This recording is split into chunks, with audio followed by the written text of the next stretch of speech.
Step 12 for partners of sex addicts. That's our topic today. You are at the end of the steps, so stay tuned. If you haven't subscribed, you definitely want to do that. If you have a question, put it in the box, and we are going to cover step 12.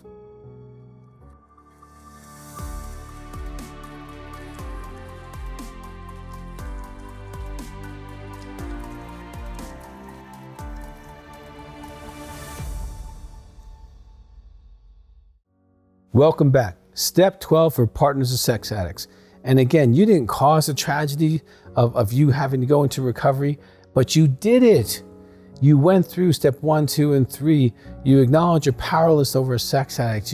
You got connected to God or reconnected to God. You got deeper into your own process. What's happened to you? What have you done? You've taken responsibility. And step 10, 11, and 12, those are maintenance.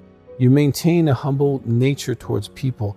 And in 11, you maintain a posture towards God of seeking and desiring to do His will. And step 12, let's read it.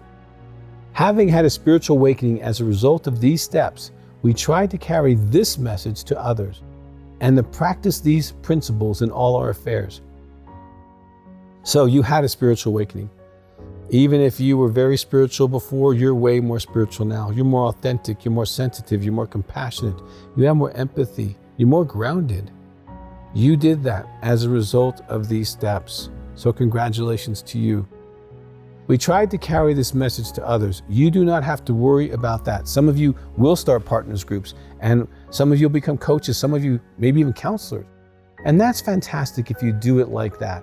If that's the way it shows up for you, please let us know, because we love knowing if there's groups out there or coaches doing this work to get certified. There's the American Association for Sex Addiction Therapy course for partner betrayal trauma. You can do that if that's really, really what you want to do.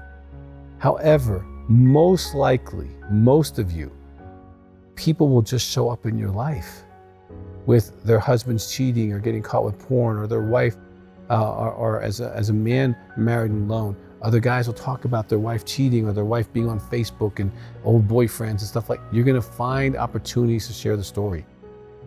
And the thing is, you have inside of you a medicine that so many partners never had. And just think back on your day of disclosure. Wouldn't you like to have a friend in your life that knows as much as you do right now? Well, here's the way it works. People are going to call you.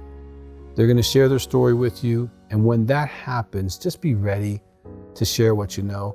Whether you share it in a way that, oh, I watched this show, or I saw something on YouTube, or whatever, you can just direct them to the partner betrayal trauma website.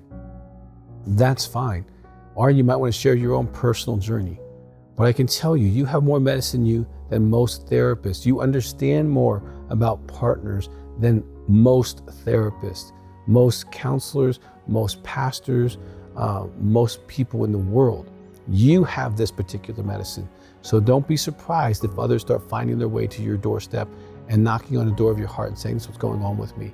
I just found out that my spouse did X, Y, or Z. I'm a mess. I'm blaming myself. I'm not good enough." All the things you used to feel and believe, you can help them now. And to practice these principles in all our affairs, the humility, the conscious contact with God, taking responsibility for when we're wrong, just carry these principles and lifestyles into all of your relationships, your work relationship, if you're in school, with your kids, all of it. You are a new person, a different person because of the steps and because of doing the workbooks, being in groups, making phone calls, having a sponsor. The whole part of recovery has transformed you into a much more spiritual, grounded being. So, congratulations.